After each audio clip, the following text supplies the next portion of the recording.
10 hari dari sekarang, saya akan kembali ke daerah ISIS. Sekarang semua orang mau bicara ISIS. Mungkin itu topik lebih booming daripada Jokowi.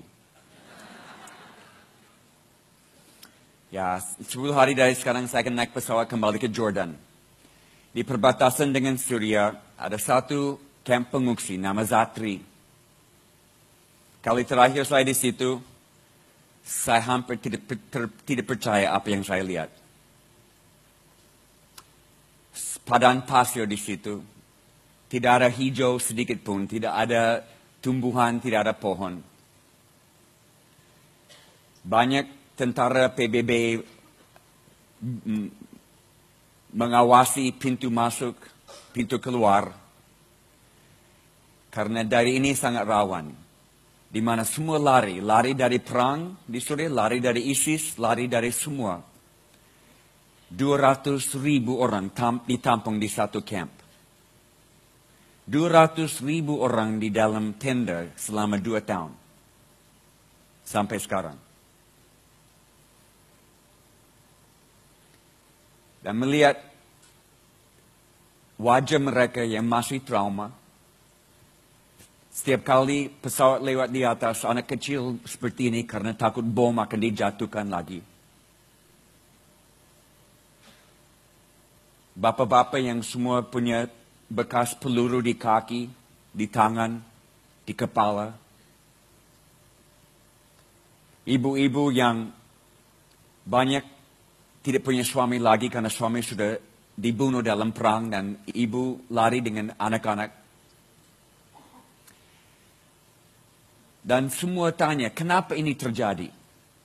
Kenapa ada perang seperti ini?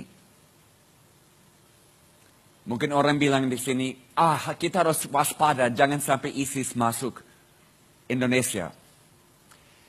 Saya rasa itu bukan respons. Saya bicara kepada mereka sama yang saya bicara kepada mereka di Aceh waktu tsunami. Dan kami ada di situ. Bahwa ini waktunya Allah sendiri mau menyampaikan kepada dunia yang rasa kami bisa mandiri tanpa Allah. Dan Tuhan bisa melumpuhkan dunia ini dengan 1 detik. Lewat musibah. Bencana alam atau bencana perang atau sesuatu bisa jadi.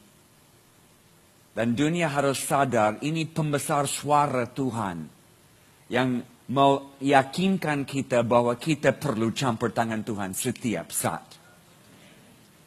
Saya mau baca dari Lukas pasal 12 ayat 54. Yang jadi pegangan malam ini dalam renungan. Lukas 12 ayat 54. Yesus berkata pula kepada orang banyak, apabila kamu melihat awan naik ke sebelah barat, segera kamu berkata, akan datang hujan. Dan hal itu memang terjadi. Dan apabila kamu melihat angin selatan bertiup, kamu berkata, hari ini akan panas terik. Dan hal itu memang terjadi. Hai orang-orang pintar baca cuaca. Hai orang munafik. Rupa bumi dan langit kamu tahu menilainya. Mengapakah kamu tidak dapat menilai zaman ini? Menilai tanda-tanda zaman. Ini malam ini saya mau kita renungkan. Dalam konteks mujizat. Dalam konteks campur tangan Allah yang berdaulat di atas bumi ini. Kenapa hal-hal terjadi seperti perang, seperti bencana alam. Bisa sebut ini kita mau sekolah teologi malam ini. Kita akan belajar teologi bencana. Dan kalau saudara datang malam ini dan ada bencana dalam hidupmu, this is the right place. Ini tempat yang tepat. Ada bencana dalam hidupmu, angkat tangan. Ya, ada, saya juga ada. Hanya mungkin tidak semua jujur malam ini.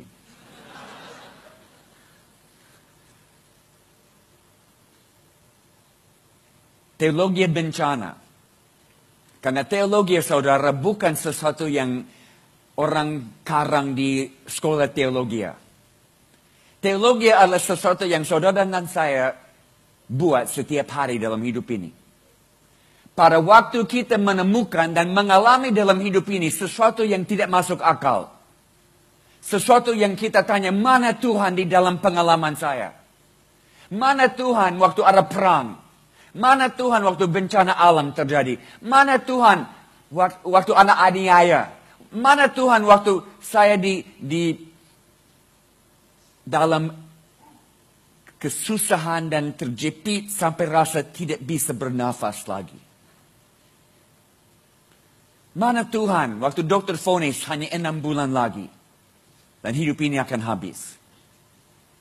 Mana Tuhan waktu anak sudah lari berontak dan suatu malam pakai narkoba sampai overdosis dan ada koma di dalam rumah sakit, tidak tahu akan bangun atau tidak? Mana Tuhan dalam pengalaman yang kita tidak tahu kenapa terjadi?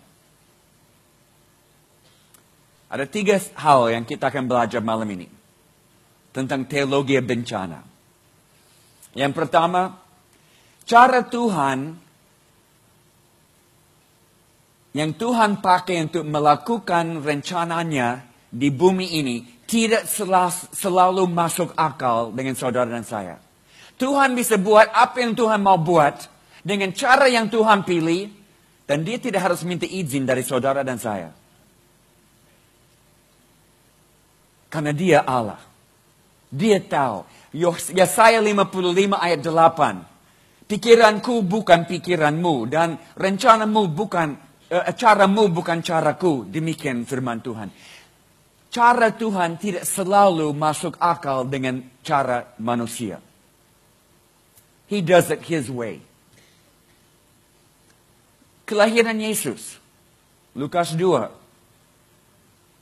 Yesus lahir di Bethlehem, di tempat kandang dengan binatang dan dia tidak lahir di istana seperti raja, tidak masuk akal. Juru selamat dunia harus lahir di tempat yang luar biasa. Kedatangan Yesus ke Yerusalem, Matius 21. Dia tidak masuk Yerusalem untuk kali terakhir di atas kuda putih seperti jenderal yang mau bawa kemenangan ke kota Yerusalem dan Yesreel. Dia naik binatang yang sangat rendah. Yesus tidak selalu buat dengan cara yang manusia expect. Penginjilan, penuaian. Kita selalu pikir penuaian harus hanya sedikit mengganggu hidup ini. Jadi kita selalu mau cari tempat enak untuk melayani orang. Tempat agak gampang, mungkin suku sendiri, mungkin Kristen KTP. Ya itu baik, mungkin perlu pelayanan. Tapi banyak yang lain masih tunggu. Dan mungkin akan ada bahaya. Ada janji Lukas pasal 10 ayat 3. Waktu Yesus utus 70 murid, dia bilang, saya mengutus kamu seperti domba di tengah-tengah serigala. Jadi, danger is normal. Katakan sama-sama. Danger is normal. Bahaya itu normal. Nah, saya punya 4 anak, 3 perempuan dan 1 laki-laki. 3 perempuan yang lahir besar di hutan dan 1 laki-laki yang anak adopsi sekarang. Megan, anak ketiga. Megan lucu sekali. Waktu dia kecil, dia dapat malaria di hutan. Dia datangi mama karena harus periksa darah. Jadi, dia ulurkan tangan karena dia tahu mama tidak akan sakiti dia. Dia percaya. Dan mama ambil jarum dan harus tusuk jari untuk ambil darah supaya bisa periksa di bawah mikroskop. Supaya tahu jenis malaria, supaya bisa kasih obat yang sesuai.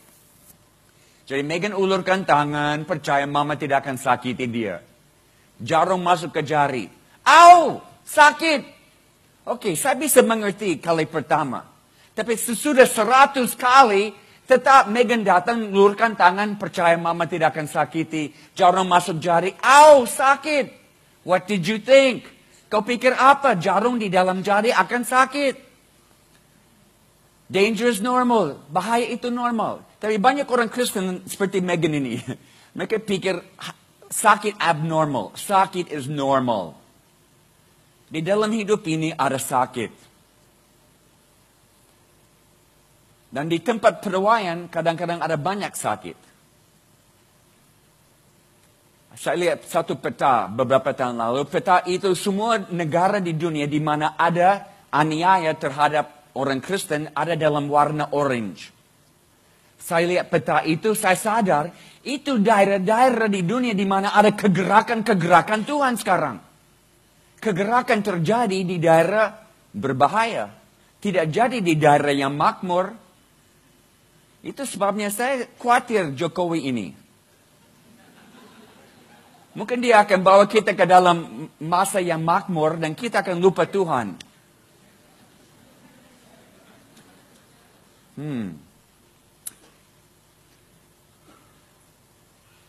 Dikirim seperti domba-domba di tengah serigala. Saya mau tanya, berapa banyak orang di sini piara domba? Angkat tangan. Oh, di Central Park tidak piara domba. Saya piara domba di Papua. Saya punya ternak domba dan kambing.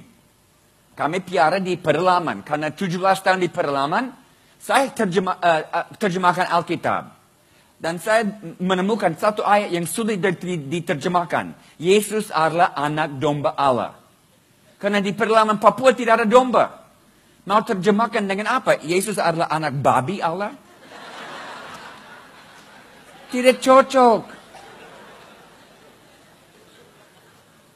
Jadi saya import. Saya datangkan ternak kambing dan domba dari Zelandia. Baru saya bawa ke pedalaman Papua. Saya piara domba, kambing bertahun-tahun. Saya tahu domba dan kambing. Ke hujan turun, kambing pintar. Mereka cari tanah tinggi. Tapi domba bodoh. Hujan turun, domba tetap di tempat. Turun hujan, tetap di tempat. Air naik, tetap di tempat. Air naik, tenggelam, tetap di tempat. Bodoh, tidak pindah tempat. Tapi domba tahu suara gembala. Jadi kalau saya ada bersama mereka tiap hari dan saya bilang, ayo ikut, mereka ikut. Mereka tidak lihat kiri kanan, mereka hanya ikut suara gembala. Itu. Penginjilan ada bahaya, memang bahaya normal. Tapi domba tidak peduli dengan bahaya. Mereka hanya lihat di mana gembala memimpin mereka. Pergi di mana Yesus pimpin kamu. Jangan lihat bahaya kiri kanan. Serigala itu normal. Hanya lihat gembala.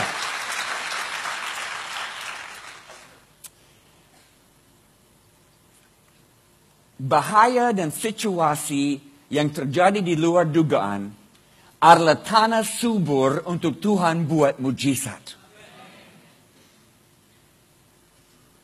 Mujizat selalu terjadi pada saatnya kita tidak harapkan.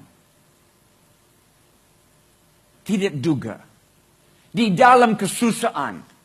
Waktu kita tanya mana Tuhan dan kita berseru Tuhan tolong. Dan dia ulurkan tangan dan dia tolong.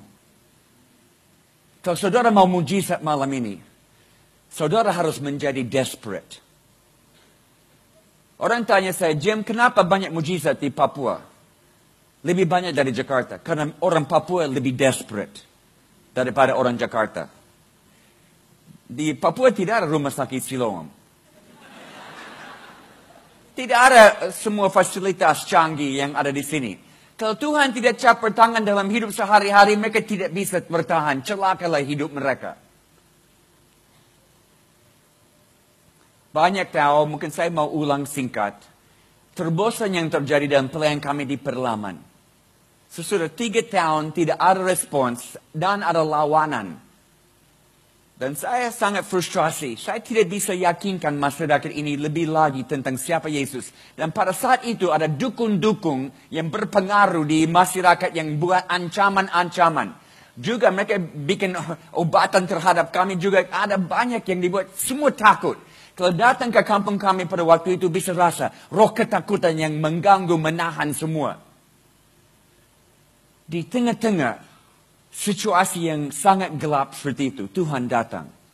Karena satu hari saya berseru, saya bilang, Tuhan, saya tidak bisa yakinkan masyarakat ini lagi tentang siapa Yesus. Tuhan datang, buat sesuatu yang di luar kemampuan saya. Dan Tuhan buat pada saatnya sangat desperate. Ada satu hari di kampung kami, dengar dari rumah kami, tangisan orang mati, orang duka, kematian. Saya lari dari rumah, lompat ke bawah, lari ke arah, saya dengar tangisan. Setengah jam dalam perjalanan, sampai saya tembus di pinggir kali. Semua orang, 1,000 orang ada di situ. Ibu-ibu potong diri dengan alat tajam. Lain lompat ke dalam lumpur, lain lompat ke dalam api. Cara mereka pakai untuk duka orang mati. Bapak-bapak semua ada di dalam air dangkal cari sesuatu. Saya tanya orang di samping saya, apa terjadi di sini? Dia bilang, Jim, tadi pagi ada keluarga naik perahu pergi ke hutan, cari makan. Waktu mereka kembali dari perahu, mereka bawa bungkusan makanan ke rumah. Mereka kasih tinggal anak kecil di dalam perahu, tunggu mereka. Mungkin umur 1 tahun. Waktu kembali mau dapat anak, dia tidak ada.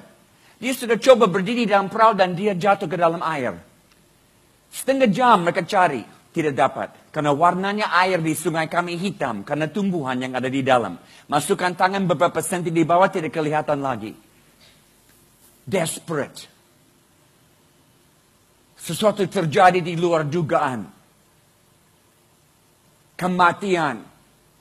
Ada satu bapak akhirnya keluar dari air. Ini sudah 1 jam sekarang di dalam air. Dia keluar dengan mayat anak itu di atas 2 tangan. Perut besar dari kemasukan air. Tidak bernafas lagi, sudah mati. Dibawa ke atas, ditaruh di atas daun pisang. Semua orang keliling dia menangis berat. Istri saya datang. Dia mau coba kasih nafas baru. Dia tahu teknik untuk kasih nafas baru orang yang tenggelam. Dia berlutut, dia coba kasih nafas baru. 5 menit, 10 menit, 15 menit, 25 menit. Tapi akhirnya dia sadar anak ini sudah terlalu lama di dalam air, sudah mati betul. Dia stop. Dia mulai berdoa. Saya di sini dan saya mulai berdoa. Bukan doa yang saya planning. Bukan doa yang saya tahu. Belum pernah saya doakan doa ini. Belum pernah saya pikirkan. Karena saudara adalah karunia iman yang Tuhan berikan pada saat Tuhan mau buat sesuatu. Bukan iman yang kita miliki. Iman yang muncul di dalam situasi yang desperate. Di mana tidak ada jalan lain.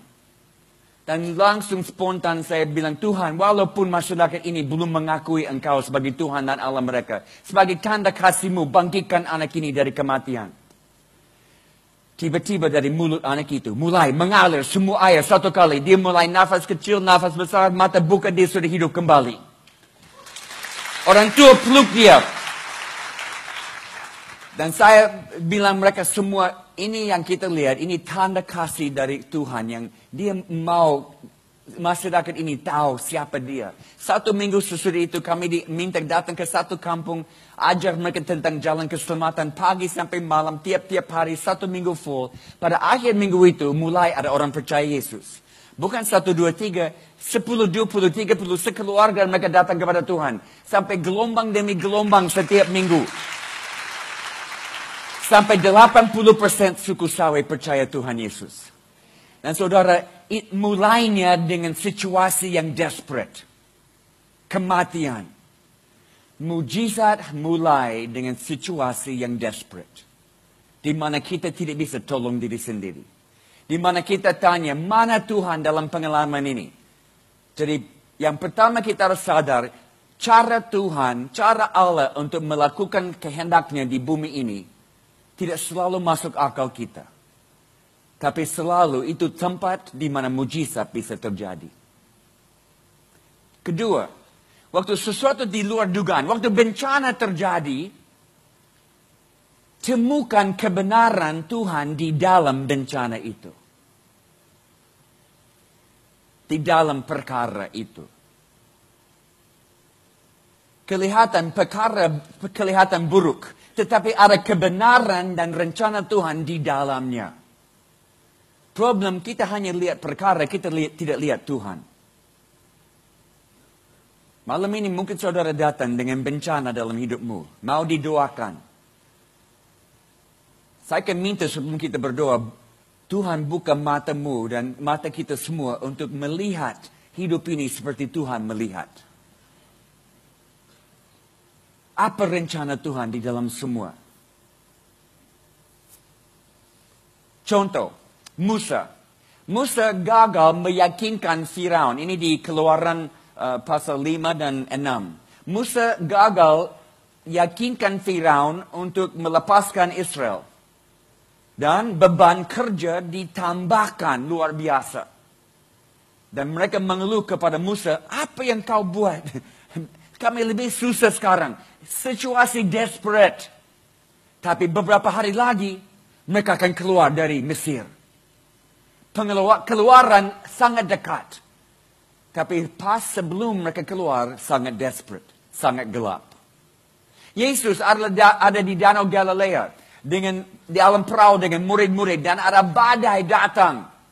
Dan murid-murid pikir Yesus tidak peduli dan mereka akan tenggelam. Pada waktu paling gelap, dia yang bisa diamkan badai itu ada di dalam perahu sama-sama dengan mereka. Pada waktu bencana ada pada kita, jangan lupa, Tuhan Yesus ada di dalam perahu bersama dengan kita. Dia tidak jauh, dia sangat dekat.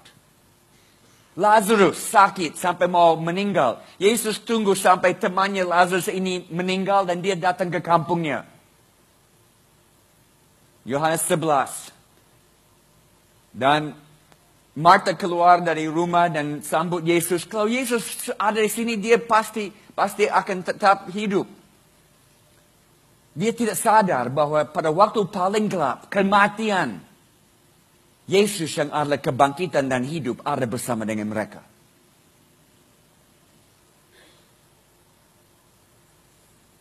Jangan lihat bencana. Jangan lihat hal buruk yang terjadi dalam hidupmu. Lihat kebenaran yang ada di dalam. Kisah Para Rasul 6. Aniaya datang kepada gereja semula. Dan semua orang harus lari. Kelihatan gelap. Tapi kita baca Kisah Para Rasul 8. Di mana mereka lari. Mereka cerita tentang Yesus. Dan pekabaran Injil meluap keluar Yerusalem. Di dalam hal gelap, Tuhan tetap bekerja. Yohanes 5 ayat 17 Yesus bilang, Bapakku masih bekerja dan aku juga masih bekerja sampai hari ini. Tuhan tidak stop bekerja. Dia masih kerja. Hanya kita yang tidak melihat dia bekerja. Tidak sadar apa yang dia buat. Siapa melihat tanda-tanda zaman? Waktu Uni Soviet, tirai besi jatuh. Dan penginjilan bisa masuk Uni Soviet. Banyak negara, banyak orang Kristen, banyak gereja tidak siap. Karena tidak lihat tanda-tanda. Waktu Ambon terbakar beberapa tahun lalu, konflik Ambon. Kami di Papua tidak buat apa-apa. Dan dari situ saya bertobat. Saya bilang, Tuhan, tidak akan ada sesuatu terjadi di Indonesia kecuali saya ada di situ pada waktu terjadi. Saya mau baca tanda-tanda. Di dalam hal-hal yang buruk, Tuhan tetap bekerja. Waktu tsunami di Aceh terjadi, hari ketiga kami ada di Banda Aceh. Karena Tuhan bekerja dalam tsunami itu. Yehezkiel 43 ayat 2 mengatakan, dari timur sampai ke barat akan datang kemuliaan Tuhan. Dari timur sampai ke barat akan datang kemuliaan Tuhan. Dulu waktu kami masuk Papua, saya percaya dari Papua sampai ke Jakarta, kebangkitan rohani akan terjadi di Indonesia. Tapi sekarang, saya percaya dari Indonesia sampai ke barat, akan datang kebangkitan rohani di seluruh bumi.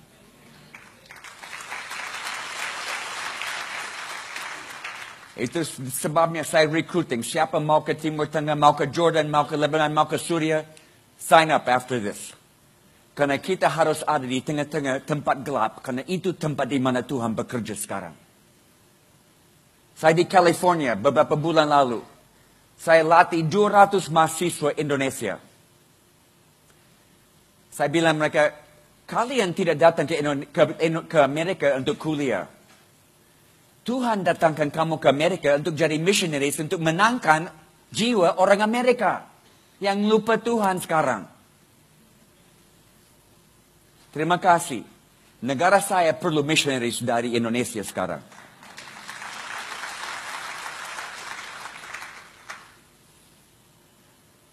Dari timur, kemuliaan Tuhan akan pergi ke barat. Dari Indonesia. Ini waktunya. Apakah kita lihat apa yang Tuhan buat? Waktu mujizat, waktu musibah atau bencana jadi, lihat Tuhan di dalamnya. Yohanes 8 ayat 31-32. Kamu akan tahu kebenaran dan kebenaran akan memerdekakan kamu. Apa yang akan memerdekakan? Kebenaran. Jangan lihat musibah, jangan lihat bencana dalam hidupmu. Lihat kebenaran Tuhan di dalam. Itu yang memerdekakan kamu. Dan kebenaran sebetulnya adalah orang. Yohanes 8 ayat 36. Apabila anak memerdekakan kamu, memang kamu benar-benar merdeka. Jadi jangan lihat musibah, lihat Tuhan Yesus di dalam bersamamu. Dia mau buat mujizat dalam hidupmu pada waktu paling gelap. Hanya kita selalu lihat badai, kita lihat musibah, kita lihat lembah gelap, kita tidak lihat Tuhan bersama dengan kita di situ. Ini bicara tentang teologi lagi. Saya orang barat. Orang barat tidak punya teologi penderitaan. Kami hanya punya teologi kemakmuran. Maaf, kami sudah ekspor ke Indonesia juga. Saya tidak tahu teologi penderitaan sampai saya sakit ratusan kali dengan malaria. Ulang-ulang sakit malaria. Tiap 2 bulan, tahun-tahun pertama saya sakit malaria di Papua. Malaria di Papua paling ganas di seluruh dunia. Tidak selalu bisa diobati dengan obat yang ada. Saya tanya Tuhan, apakah ada panggilan untuk sakit? Ada gereja yang mendoakan kami 24 jam setiap hari. Tetap sakit. Saya tidak mengerti. Sampai beberapa tahun lewat, gerakan Tuhan terjadi. Banyak orang bertobat. Satu hari saya ada di rumah, bakar sagu, omong-omong dengan beberapa orang. Mereka bilang, Jim, apakah ingat waktu dulu sakit sekali, selalu sakit malaria? Ya, saya ingat, tidak bisa lupa. Kami lihat Jim jatuh sakit, dibawa keluar, kami pikir dia tidak akan kembali. Tapi kembali lagi. Jatuh sakit lagi dengan malaria, dibawa keluar, kami pikir tidak akan kembali lagi. Tapi kembali lagi. Ini mulai bicara kepada hati kami bahwa Jim bawa berita yang begitu penting, kami harus dengar ini. Bisa tangkap ini saudara? Tuhan pakai penderitaan dalam hidup saya sebagai persiapan bagi Injil dalam hidup mereka. Dan kalau saya bisa menderita supaya satu suku datang kepada Tuhan, why not? Kenapa tidak?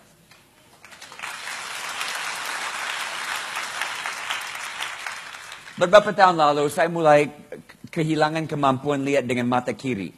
Karena obat malaria kina keracunan. Dan terkumpul dalam badan dan akan merubah mata. Macula di belakang mata. Jadi saya mulai buta mata kiri. Diperiksa dokter ahli mata. Dia panggil saya ke kantor, dia mereka bikin foto dalam luar 2 hari. Akhirnya dia panggil saya ke dalam, dia kasih lihat semua foto, dia bilang, matamu rusak permanen. Ini tidak akan membaik. Kondisi ini akan merosot. Saya duduk di situ. Oke, terima kasih. Dia sedikit diganggu. Bapak tahu kondisi ini tidak akan membaik. Bapak bisa kembali lagi ke Papua dapat malaria 1 kali lagi bisa total buta. Oke, terima kasih. Saya berdiri, saya menuju ke pintu mau keluar. Dia cegah saya di pintu. Dia marah sekarang. Karena dia pikir saya tidak mau dengar nasihat dokter. Dia bilang, dan saya tidak bisa jelaskan dari sudut pandang medis, kenapa Bapak masih bisa lihat hari ini. Saya senyum. Betul, dari sudut pandang medis tidak ada penjelasan. Hanya karena Tuhan beri kasih karunia, setiap hari saya masih bisa lihat. Dan saudara, kalau saya bisa beri mata supaya satu suku datang kepada Tuhan, why not? Kenapa tidak?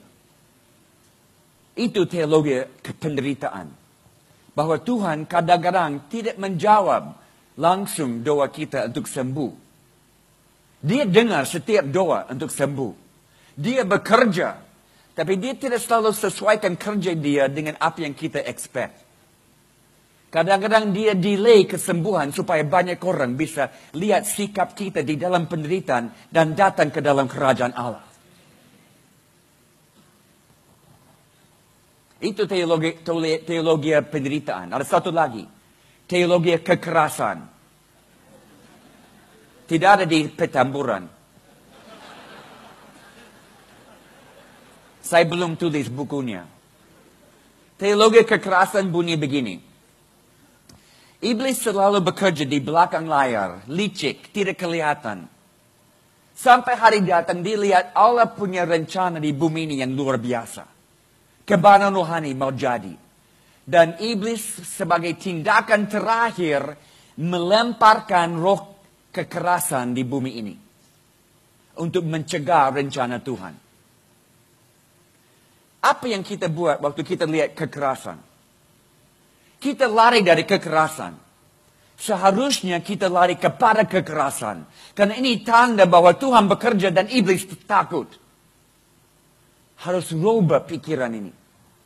Dan ini sesuatu yang kita harus belajar pribadi, saudara. Itu sebabnya banyak orang tidak mau tulis buku tentang ini. Saya dan istri lari pagi, setiap pagi. 10 kilo. Supaya jaga fitness, supaya tidak dapat malaria terus. Juga waktu untuk berdoa. 1 jam kami lari berdoa. Tidak ada orang yang bisa ganggu kami berdoa. Satu hari pagi-pagi kami mau keluar rumah. Tapi ada satu bapak datang mau ketemu saya tidak bisa ikut. Istri saya keluar sendiri. Dia lari keluar kota jauh. Di daerah yang sepi tidak ada rumah. Ini pagi-pagi betul. Dia tidak tahu ada anak muda yang tunggu dia. Anak muda ini besar, kuat, setengah mabuk. Dia sembunyi di rumput tinggi di pinggir jalan. Waktu istri saya lewat, anak ini keluar, cegah istri saya, lempar dia keluar dari jalan di mana tanah turun dan istri saya jatuh di situ. Anak ini kejar, tangkap istri saya dan dia bawa istri saya ke tengah hutan. Di mana selama 1,5 jam dia coba perkosa istri saya. Di mana 1,5 jam Tuhan berikan kekuatan supernatural kepada istri saya untuk lawan. Tiap kali istri saya lawan, anak ini pukul dia. Dia pukul istri saya dari kepala sampai ke kaki. Setiap bagian tubuh dipukul. Dia pukul wajahnya begitu banyak sekali sampai mata tutup bengkak. Dan sesudah 1,5 jam, istri saya ada di bawah tidak bergerak lagi. Dan dia takut dia bunuh istri saya. Dan dia lari. Sedikit waktu lagi Tuhan berikan kekuatan lagi kepada istri saya untuk berdiri. Dan cari jalan kembali ke jalan raya. Di mana ada mobil lewat bawa dia ke kota, ke puskesmas. Malam itu waktu dia dilepaskan dari puskesmas. Ini kesaksian dia. Dia bilang, Tuhan, terima kasih kau berikan saya sedikit waktu lagi di bumi ini untuk melayani engkau. Terima kasih. Dan dia tambah ini. Dan iblis kami tertawa kau. Ini tidak akan hentikan kami. Kami akan tetap maju. Karena kami tahu ini peperangan rohani. Iblis tidak melepaskan daerahnya dengan cepat, dengan gampang. Esok hari 20 anak dari jalan bertobat terima Yesus. Minggu berikut ada 20 lagi. Ada terobosan dalam pelayanan kami dengan anak-anak jalanan. Iblis tahu itu akan jadi. Dan sebagai tindakan terakhir dia mau menakutkan kami dengan kekerasan. Tangkap ini saudara. Di dalam waktu yang gelap, Tuhan tetap bekerja. Di dalam kekerasan. Apakah kita mengerti istilah kebaran rohani? Kadang-kadang saya masuk gereja dan mereka bilang, Jim kami kuat berdoa. Saya tanya, apa yang didoakan di sini? Oh Jim kami berdoa untuk kebahagiaan rohani. Saya bilang, bertobatlah. Kita tidak harus berdoa untuk kebahagiaan rohani. Kita sudah ada di dalam kebahagiaan rohani. Tidak harus meyakinkan Tuhan kasih kebahagiaan rohani. Tuhan mau kasih kebahagiaan rohani lebih dari kita siap menerimanya. Kita berdoa untuk kebangkitan rohani beberapa tahun lalu. Dapat apa? Krismon. Sama. Lebih banyak orang bertobat sesudah Krismon daripada sebelumnya. Ya. Kita berdoa untuk kebangkitan rohani. Bom di Bali. Lebih banyak orang Bali bertobat sesudah bom daripada sebelumnya. Kita berdoa untuk kebangkitan rohani. Tsunami di Aceh. Yang membuka satu daerah yang bertahun-tahun tertutup. Tangkap ini saudara. Kebangkitan rohani bukan karena semua kumpul di stadion Senayan. Kebangkitan rohani terjadi karena kita desperate. Dan di dalam waktu gelap kita lihat Tuhan Yesus di dalam desperate itu. Di dalam waktu susah. Yang terakhir, poin terakhir dari teologi bencana ini. Pertama, Tuhan buat dengan cara yang dia pilih. Tidak selalu masuk akal. Di dalam bencana kita lihat Tuhan. Dan ketiga, sadar rencana Tuhan dan cepat meresponi. Cepat bergerak. Tidak cukup melihat Tuhan di dalam, tapi berespons dan ikut Tuhan dengan apa yang dia buat di dalam waktu yang gelap. Saudara tahu di Kisah Para Rasul 11 ayat 27 sampai 30. Ada Agabus. Agabus dan beberapa nabi datang ke Antioquia. Mereka bernubuat bahwa akan ada kelaparan di Yerusalem dan Yudea. Langsung gereja di Antioquia buat persembahan dan kirim. Gereja semula mobilisasi cepat. Ada darurat, ada sesuatu yang gelap, susah, mereka mobilisasi cepat sekali. Mereka lihat di mana Tuhan bekerja. Tuhan berbicara kepada siapa? Siapa yang mendengar suara Tuhan akhir zaman ini? Mereka yang mau taat. Mereka yang mau melakukan. Selalu anak muda datangi saya sesudah ibadah. Mereka tanya, Jim, bagaimana kami bisa tahu suara Tuhan? Bagaimana kami bisa tahu kehendak Tuhan? Saya bilang, kamu sudah dengar suara Tuhan, tapi tidak melakukan apa yang dia minta. Tersumbat seperti air dalam pipa. Mulai buat apa yang Tuhan minta, akan dengar lagi. Saya punya anak-anak, 3 anak perempuan. Kalau saya mau baca Quran, saya mau, Kompas, saya mau baca Kompas. Saya bilang, Amy, bawa Bapa Kompas. Dia tidak bawa. Amy, bawa Kompas, saya mau baca. Dia tidak bawa. Apa yang saya akan buat? Saya akan panggil anak yang lain yang mau taat. Megan bisa bawa Bapa Kompas, dia bawa. Saya akan cari anak yang mau taat. Tuhan di atas, Bapa di atas, sama. Dia cari anak yang mau taat. Dia akan bicara kepada anak yang mau taat. Dan dengar suara Tuhan, saudara, sangat berharga. Dan akan membuat saudara rubah hidupmu. Arah hidupmu mungkin akan dirubah waktu mendengar suara Tuhan.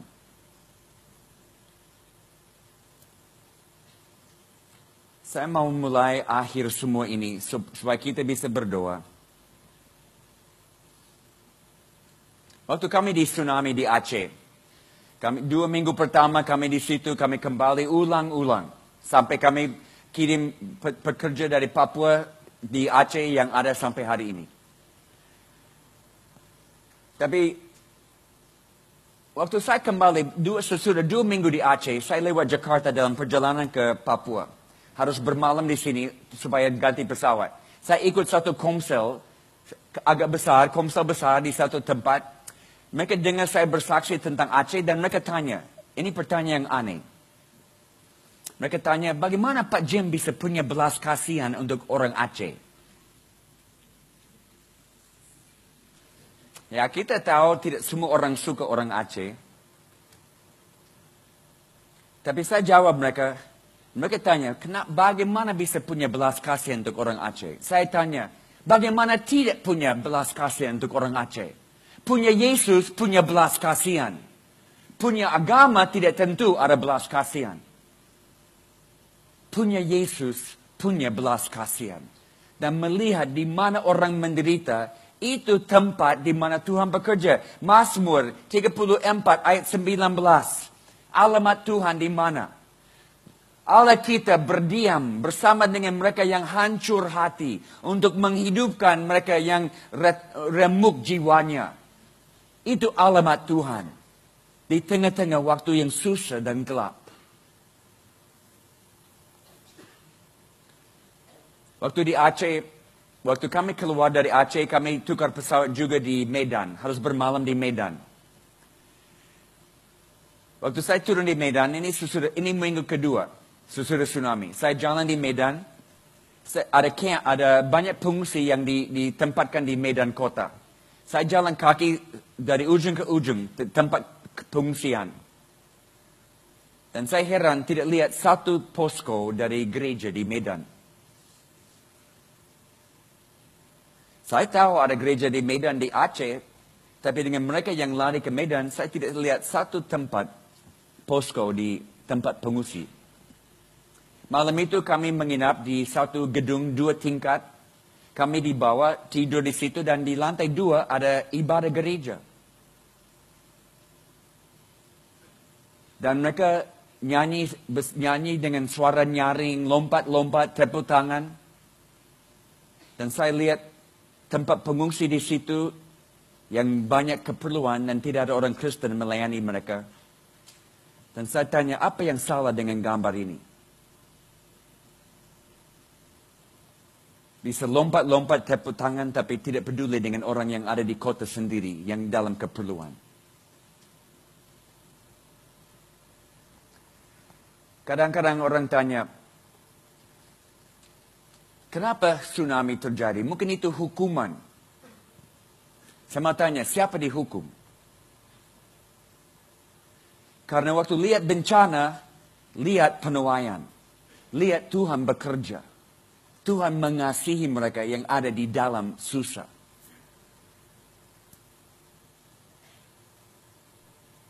Siapa dihakimi? Bukan mereka, tapi gereja. Why? Gereja semula dianiaya dan harus lari. Kenapa? Apakah gereja harus dianiaya? Tidak. Gereja semula tidak akan dianiaya kalau mereka taat. Yesus bilang tinggal di Yerusalem, terima Roh Kudus dan pergi. Mereka terima Roh Kudus dan tinggal, dan tinggal, dan tinggal. Tidak pergi. Hanya menikmati Roh Kudus di Yerusalem. Karena mereka tidak taat, aniaya dipakai oleh Tuhan untuk bawa mereka keluar dari Yerusalem. Karena itu kehendak Tuhan. Mereka harus keluar dari Yerusalem ke seluruh bumi. Aniaya tidak harus terjadi. Tapi karena mereka tidak taat kepada Tuhan, Tuhan pakai aniaya supaya rencana dia untuk semua diinjilin, semua dengar kabar baik tentang Yesus harus jadi. Apakah 250.000 orang di Aceh harus mati? Tidak. Tapi karena gereja tidak taat dan tidak ada di situ sebelum tsunami, Tuhan buat rencana dengan kehendaknya dengan rencana yang lain. Membuka daerah itu dengan sesuatu yang sulit. Yang dihakimi mungkin kita. Karena kita tidak ada di situ sebelum tsunami. Malam ini saudara, saya mau kita tanya kenapa mujizat terjadi. Dan saya mau akhir dengan contoh ini dan kita akan berdoa. Marice adalah perempuan yang tinggal di pinggir kota kami. Dia ikut komsel dengan ibu-ibu sampai dia terima Yesus di dalam komsel. Dia belum pernah ikut ibadah gereja. Waktu kami buat perayaan Natal, Marici mau datang, mau ikut perayaan Natal. Dia sudah dengar orang Kristen ini merayakan kelahiran Yesus. Saya mau lihat. Dia ikut perayaan Natal, dia senang. Dia pulang ke rumah, ketahuan suami. Dan suami ambil parang dan mau potong leher Marice. Dan waktu dia datangin Marice, dia bawa parang begini. Dan pas tindakan terakhir sebelum dipotong, Marice angkat tangan. Bela diri. Dan parang potong tangan. Bagi 2. Tulang dipotong, urat semua, hanya sedikit daging di sini tahan. Darah pompa keluar, dia berteriak. Ibu-ibu yang ada dekat rumahnya, mereka lari menolong dia. Bawa dia ke rumah sakit. Rumah sakit di kota kami tidak bisa handle, mereka over ke rumah sakit di Jayapura yang lebih besar. Dokter lihat ini, dia bilang ini sudah tidak ada lagi, ini sudah terpotong, lepas. Saya harus amputasi. Tapi karena dia kehilangan darah banyak, saya tidak bisa buat malam ini, besok pagi. Harus tambah darah dan saya akan stabilisasi tangan sekarang, tapi besok pagi akan amputasi. Jadi malam itu, Marici ada di ruangan, di rumah sakit, dan semua ibu dari Komsel ada di sekitar tempat tidur berdoa sepanjang malam. Tengah malam mereka mau istri saya berdoa. Tapi istri saya ada di kota kami, 40 km jauhnya, dan dia dalam malaria plus 4. Dia menggigil, muntah, dia tidak bisa bangkit dari tempat tidur, pergi berdoa dia. Jadi mereka bawa HP. Saudara tahu Tuhan bisa buat mujizat lewat HP? Mereka bawa HP dan minta istri saya berdoa dari tempat di mana dia berbaring. Mereka bawa HP yang lain ke rumah sakit, taruh di telinga Marice.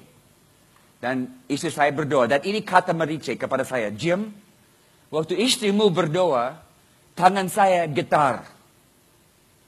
Ini sudah dipotong lepas. Getar. Dan sesudah doa selesai, tenang. Dan saya tidur. Pagi-pagi, mereka datang bawa dia ke ruang operasi untuk amputasi. Sedikit waktu lagi, dokter keluar dari tempat itu, sedikit terganggu, marah. Dia tanya, mana ibu-ibu itu yang ada dengan pasien saya sepanjang malam di kamarnya. Sampai mereka bawa pasien saya ke tempat lain dan operasi sudah jadi.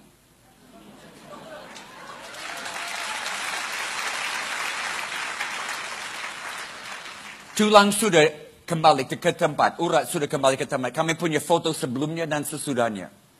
Dia bilang, hanya kulit ini masih terbuka, saya akan jahit kembali, besok dia bisa pulang.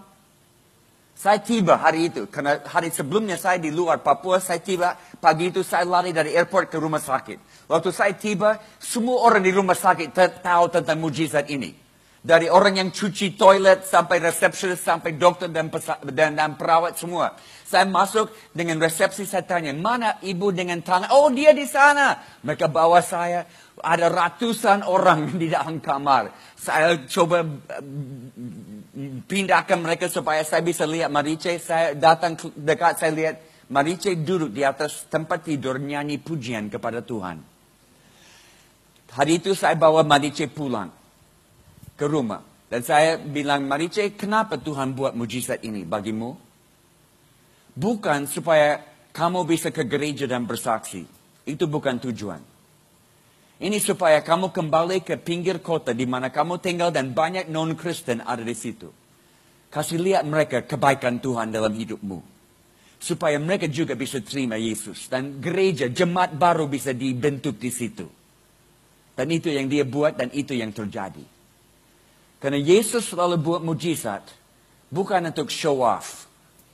Tapi supaya orang tahu kerajaan Allah sudah datang dan bahwa dia Mesias.